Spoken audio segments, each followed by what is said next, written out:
नमस्कार, जय हिंद, जय माँ भारती।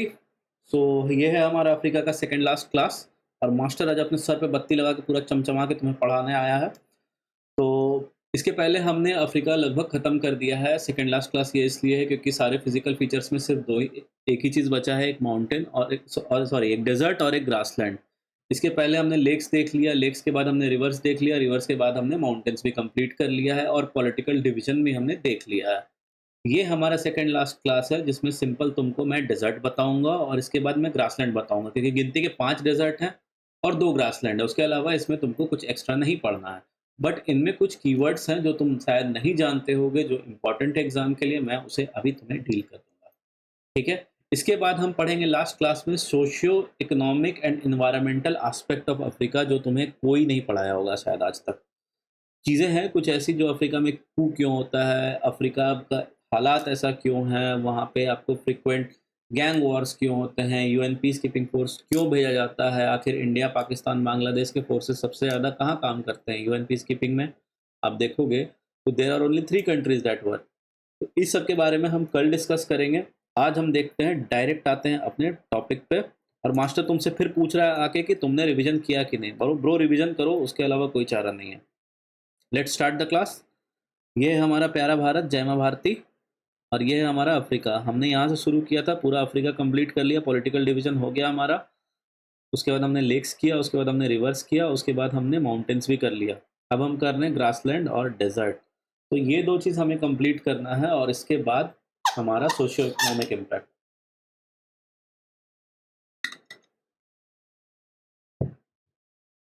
चलो डायरेक्ट शुरू करते हैं डेजर्ट से। सबसे पहले सहारा नहीं बताऊंगा, सहारा सब पढ़ाते हैं सबसे पहले, सहारा लास्ट में पढ़ाऊंगा। सबसे पहले बताऊंगा मैं लिबियन डेजर्ट। लिबियन डेजर्ट नाम से समझ में आ रहा है कहाँ है?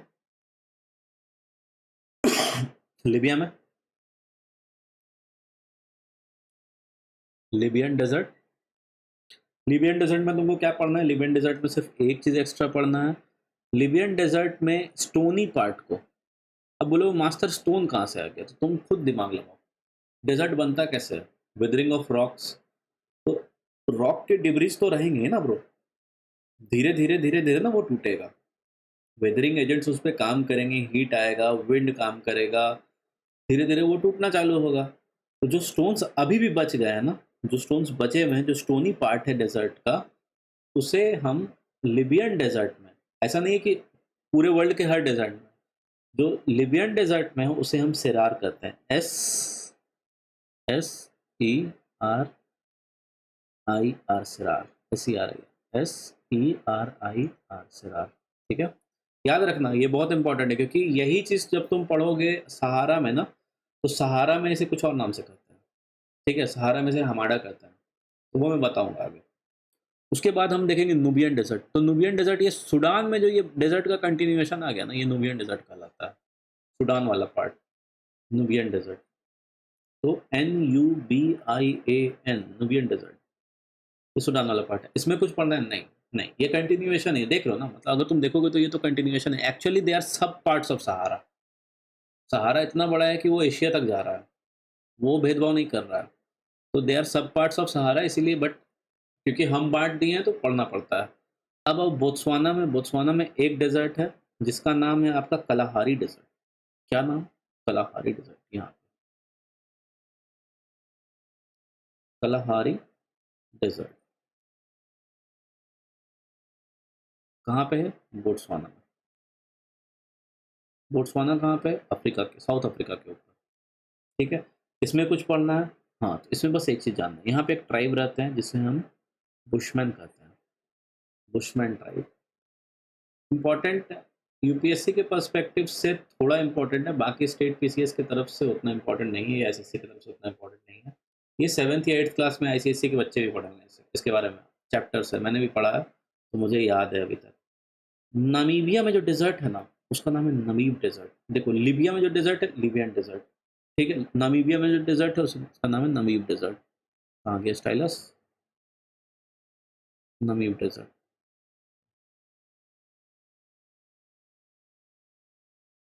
ठीक है, तो लोग मास्टर इसके बारे में कुछ एक्स्ट्रा नहीं, बस लोकेशन जानो। बस लोकेशन जान लो कि तुमको अगर दे दे कभी मार्क करने के लिए, तो तुमको बोल दे ईस्ट टू वेस्ट सजाओ, तो तुमको याद रहे। ठीक है? अब आओ लास्ट में हम पढ़ते हैं सहारा। सहारा हमें देगा सहारा। देखो सहारा के बारे में कुछ-कुछ चीज़ जान लो, यहाँ पे मास्टर लिख रहा है, इधर से लिखेगा आज, बहुत हो गया लेफ्ट, राइट में बहुत लिखा गया, अब लेफ्ट में लिखेगा। It is spread around 10 countries. देखो ये जो है ना, ये थ्योरी वाला पार्ट बहुत इम्पोर्टेंट होता है। CONTRIES कंट्रीज़, ये एशिया तक जाता है। ये जो नुबियन और लिबियन डेज़र्ट देखे ना, ये एक्सटेंशन ऑफ सहारा है, ये भी सहारा का ही हिस्सा आता है, ठीक है? जैसे हिमालय को अगर देखोगे तो हिमालय नामचा बरुआ से बेंट हुआ है। बेंट होने के बाद वो नीचे जाता है, तो बहुत जोग्राफर्स ये भी मानते हैं ना, जियोलॉजिस्ट, कि जो modern day Andaman and Nicobar देख रहे हो ना, वो हिमालय का एक्सटेंशन है। तो यहाँ पे भी वही कहानी है, ठीक है? दूसरा पार्ट क्या है? It is the largest hot desert. Largest hot desert. अब बोलोगे मास्टर डेज़र्ट तो डेज़र्ट, हॉट डेज़र्ट क्या होता है? ये क्या कर दिए तुम? तवा पे रख के गरम कर दिए क्या? नहीं ब्रो, डेज़र्ट 2 तरह का होता है। जहाँ पानी की कमी है वो डेज़र्ट है। तो तुम्हें क्या लगता है लद्दाख में पानी की कमी नहीं है? है। बर्फ़ है, पानी नहीं है। याद रखना, बर्फ़ है, पानी नहीं है। तो लद्दाख हो गया, अंटार्कटिका हो गया, ये भी डेज़र्ट है, ठीक है? तो ये लार्जेस्ट हॉट डेज़र्ट है। उसके अलावा एक चीज़ और याद रखना, इसके सैंडी पार्ट को, जहाँ बालू मिल रहा है ना, सैंडी पार्ट को हम कहते हैं अर्ग। क्या नाम है, ठीक है? और इसके स्टोनी पार्ट को हम कहते हैं हमाड़ा, HAMADA, हमाड़ा। याद हो गया? याद हो गया, डन है, क्लियर, सॉर्टेड। अब एक रीजन के बारे में पढ़ना है, साहिल रीजन के बारे में। इसके बारे में मैं कल और भी डिटेल में बताऊंगा। साहिल रीजन क्या है? देखो ये साहिल तुम्हें लिखा दिख रहा है ना, जो साहिल तुम्हें लिखा दिख रहा है, ये सदर्न पार्ट ऑफ अफ्रीका है, ठीक है? ये सदर्न पार्ट ऑफ अफ्रीका, इसके बारे में जानो। Southern part of Africa, Sahara desert, sorry, Africa ने सहारा डेजर्ट, सहारा डेजर्ट। अब समझो यहाँ पे ये क्यों इम्पोर्टेंट है। देखो डेजर्ट जो भी होता है ना, वो हमेशा अपने को एक्सपैंड करने की कोशिश करता है, क्योंकि हार्श क्लाइमेट है और बहुत सारे फैक्टर्स हैं कि सहारा बढ़ रहा है। सहारा अपना जो अपना पूरा एरिया है उसको और ऑक्यूपाई करते जा रहा है। इसके पीछे ह्यूमन इंड्यूस्ड फैक्टर भी हैं जो हम कल देखेंगे, ठीक है? कैटल ग्रेजिंग के कारण भी ये हो रहा है। तो साहेल रीजन जो है ना, वो बफर जोन है between the rest of the Africa and the Saharan part. तो ये ग्रासलैंड जैसा एरिया है और अभी इसमें एक प्रोजेक्ट काम कर रहा है यूएन का, जिसको हम कहते हैं great green wall. Great green wall में क्या एक उद्देश्य है कि यहाँ से हम एक वॉल बनाएंगे। वॉल किस चीज़ का? कंक्रीट का नहीं bro, concrete can never stop a desert from expanding. वो क्या करेगा? कंक्रीट को गर्म करेगा, ठीक है, और उसका वेदरिंग करना स्टार्ट कर देगा और उसको भी बना देगा अपने तरफ आलू, ठीक है? तो यहाँ पे जो ग्रेट ग्रीन वॉल है ना, यहाँ पे ट्री प्लांटेशन, ऐसे प्लांट जो इस जैसे इन्वायरमेंट में ग्रो कर जाए, वहाँ लगाया जा रहा है। बोलोगे वाह मास्टर क्या एम्बिशियस प्रोजेक्ट है, एकदम महत्वाकांक्षी प्रोजेक्ट।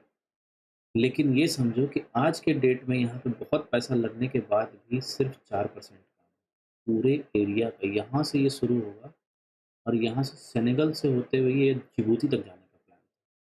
बट अगर देखोगे तो इतना सभी पार्ट नहीं कंप्लीट हुआ और ये चला ही आ रहा है प्रोजेक्ट। तो यही हमारा सबसे बड़ा इशू क्या है कि हम इन्वायरमेंट रिलेटेड चीज़ पे ना उतना ध्यान नहीं देते। जैसे आप डेवलप्ड कंट्रीज़ में देख लो, यूएस क्या किया पेरिस क्लाइमेट डील था, बराक ओबामा साइन किया, डोनाल्ड ट्रंप बोला अपने को नहीं चाहिए ब्रो, ठीक है? तो डोनाल्ड डक बोला अपने को नहीं चाहिए ब्रो। तो ये चीज़ है। आप देखोगे अगर बाकी कंट्रीज़ में ना, एशियन कंट्री जैसे इंडिया वगैरह हो गया ना, ये एनवायरनमेंट को लेके ज़्यादा सीरियस है, जबकि हमारा कंट्रीब्यूशन नहीं है एनवायरनमेंट को आज इस स्थिति में पहुँचाने का। क्लाइमेट चेंज के लिए अगर आप देखोगे तो मेजरली यूरोप ज़िम्मेदार है, क्योंकि आपका इंडस्ट्रियल रिवॉल्यूशन पहले आया ना, आपने कोयला को धू-धू करके फूँक दिया। आपको ठंड में, आपका जो विंटर आता है तो आपको ठंड में ज़रूरत होता है बट नेचुरल गैस का, तो आप इम्पोर्ट करते हो, आप उसको जलाते हो। आप आप इंडस्ट्रियल रिवॉल्यूशन में 19th सेंचुरी 18th सेंचुरी में जिस तरह से एक्सप्लॉइट किया रिसोर्सेज को हर जगह से, जहाँ कोयला मिला, जहाँ तेल मिला, यूएस एकदम जाके वहाँ पे धावा मार दिया है। तो आप एक्सप्लॉइट कर रहे हो, हमने एक्सप्लॉइट नहीं किया। अब जब हम डेवलप कर रहे हैं तो आप ये एनवायरनमेंट का गाना हमारे सामने गाने गाते हो। और एक बहुत इंटरेस्टिंग कहानी बताता हूँ। देखो आज के डेट में वर्ल्ड क्या प्रमोट कर रहा है? EV, electronic vehicles. बट ये सबसे बड़ा फ्रॉड है, सबसे बड़ा स्कैम है ईवी। ईवी बनाने के लिए आपको जो बैटरी चाहिए वो लिथियम आयन बैटरी है। अब बताओ लिथियम निकलता कहाँ से? अर्थ से। आपको लिथियम का ओर निकालने में, लिथियम ओर को एक्सट्रैक्ट करने में आपको क्या लगता है पॉल्यूशन नहीं हो रहा है? ठीक है, चलो बोलोगे एक बार पॉल्यूशन, मास्टर इससे क्या फ़ायदा? एक बार हुआ, अब ठीक है। अब ये बात बताओ, लिथियम आयन जो बैटरी बन रहा है, लिथियम आयन जो बैटरी बन रहा है, उसको डिस्पोज़ करने का तरीका है आपके पास? आप हज़ारों, हज़ारों क्या लाखों गाड़ियों में उसको लगाओगे। ठीक है, बैटरी तो खराब हो गई ना, बैटरी का तो एक शेल्फ लाइफ होता है, एक टाइम के बाद वो खराब होती है। तो जब वो शेल्फ लाइफ उसका एक्सपायर हो जाएगा, तो आपके पास कोई प्रोसेस है कि आप उससे लिथियम को वापस से एक्सट्रैक्ट कर सको या उसको रिसाइकल कर सको? कोई प्रोसेस है आपके पास? ठीक है। अभी देखोगे रिसेंटली कुछ साल पहले लास्ट ईयर, आप इंटरव्यूज़ वगैरह भी देखोगे तो नितिन गडकरी जो पॉलिटिशियन है, वो एक कार को प्रमोट कर रहे थे, फोर्ड कंपनी का शायद था आई गेस, ग्रीन हाइड्रोजन। देखो ये हुआ रियल में ग्रीन। क्यों? अब ये बोलोगे कि तुम मास्टर मोदी जी का भक्त। नहीं, मास्टर मोदी जी का भक्त नहीं, मास्टर लॉजिकल है। हाइड्रोजन जलेगा क्या निकलेगा बाबू? हाइड्रोजन जलेगा क्या निकलेगा? यहाँ पे 2H रहेगा, एक O2 से रिएक्ट करेगा 2H2O। थोड़ा तो पढ़े होगे ना, 10 तक तो पढ़े ही होगे केमिस्ट्री इतना सा। तो मेरा बाय प्रोडक्ट यहाँ पे क्या है? वाटर है। हाइड्रोजन अबंडेंस है, बहुत हाइड्रोजन है। ठीक है, हम पानी को, वाटर को इलेक्ट्रोलाइसिस करके हाइड्रोजन निकाल लेंगे, है ना? वाटर की कमी तो है नहीं, समुद्र में भी है, उसी को मना लो। लेकिन है क्या कि हमें यूएस वगैरह का यही तो मोनोपोली है कि वो उस प्रोडक्ट को प्रमोट करेंगे ना जिनमें उनको फायदा है। वो देखेंगे कि अच्छा फोर्ड कंपनी, अच्छा अगर ये ग्रीन हाइड्रोजन में ला रही है तो ये इंडिया में ज़्यादा मैन्युफैक्चर होगा, क्योंकि इंडिया तो बोलेगा टेस्ला को इसलिए तो घुसने नहीं दिया हमने। तो ब्रो यहाँ मैन्युफैक्चर कर तब तू आएगा, नहीं तो तू जा, टाटा बाय बाय, जा चाइना में बेच। तो जब हम ग्रीन हाइड्रोजन को प्रमोट करें ना, तो ये बढ़ चढ़ के ईवी को प्रमोट करें, और ईवी बहुत बड़ा स्कैम है। ओला के स्कूटी में देखे हो, वो ओला का वीडियो आया था, जल्दी यहाँ से हटो, वो वाला नहीं, एक और ओला की स्कूटी में किरोसिन देके आग लगा था। आप ये बताओ, ईवी ठीक है, आप ईवी रखे हो, कार में 400 किलोमीटर ज़्यादा क्या जाओगे? और क्या लगता है इंडिया में हर जगह आपको पावर स्टेशन है जहाँ चार्ज करो? पेट्रोल, डीजल या हाइड्रोजन फ्यूल में क्या है कि आप एक बार भराए, आप निश्चिंत हो, इतना किलोमीटर चलेगा, आगे जाके आपको पंप मिलेगा, पंप में आप फिर भरा सकते हो 10 मिनट का, 10 मिनट के 5 मिनट भी नहीं लगेगा। जाम रहा तो 10 minute max.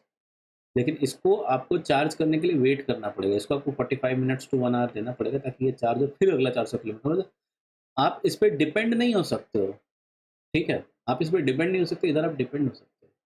This was much better source. और मुझे तो लगता है कि गवर्नमेंट को ना, जिस तरह से कुछ पैसे लगा के ये प्रमोट करते हैं इसको ना वेस्टर्न, हमें इसको प्रमोट करना ही चाहिए। ये बहुत बेटर सोर्स है, बहुत अच्छा सोर्स है। चलो, तो यहाँ तक मैंने बता दिया, साहिल विजन के बारे में बताया, सहारा के बारे में बताया। लास्ट का लेक्चर का चीज़ जो है, ये जो मैंने बताया, इसके इसे तुम अगर सिविल सर्विसेज के लिए स्पेसिफिकली या स्टेट पीसीएस के लिए प्रिपेयर कर सकते हो तो ये आर्ग्यूमेंट आप लिख सकते हो। काफ़ी इंटरेस्टिंग आर्ग्यूमेंट है। थोड़ा इस तरह से लॉजिकल सोचो चीज़ों को, जो है ना, मतलब अंधा तरीके से फॉलो मत करो, चीज़ों को सोचो कि क्या है, इसका क्या फ़ायदा है, इसे किस इसे इसे फ़ायदा किससे हो रहा है, किसको हो रहा है। इस तरह से सोचोगे ना तो और लॉजिक आएगा। चलो ठीक है, थैंक यू आज के लिए। काफ़ी मज़ेदार सेशन रहा, छोटा सा सेशन था बट थैंक यू। और जहाँ तक हो सके शेयर करो सेशन। और हमें, हमारा बस एक ही एम है, let's make education an open source. ठीक है, मास्टर को अच्छा खासा कमाई हो जाता है जहाँ मास्टर काम करता है, बट ये 2 बजे रात को जग के तुम्हारे लिए वीडियो इसलिए शूट कर रहा है कि हमारा और हमारी टीम का एक ही एम है कि भाई हम जिस प्रॉब्लम से, इशू से रह के ना दिल्ली वगैरह में देखे हैं कि 4 लाख 5 लाख का फीस दे के लोग पढ़ रहे हैं, वो हम नहीं चाहते हैं। मतलब एजुकेशन ओपन सोर्स है, गूगल ओपन सोर्स है ना, यूज़ कर रहे हो ना, यूज़ करो फ्री में। गूगल को पैसा देते हो क्या इसके लिए? नहीं देते हो ना। उसी तरह एजुकेशन भी ओपन सोर्स होना चाहिए। चलो थैंक यू, बाय।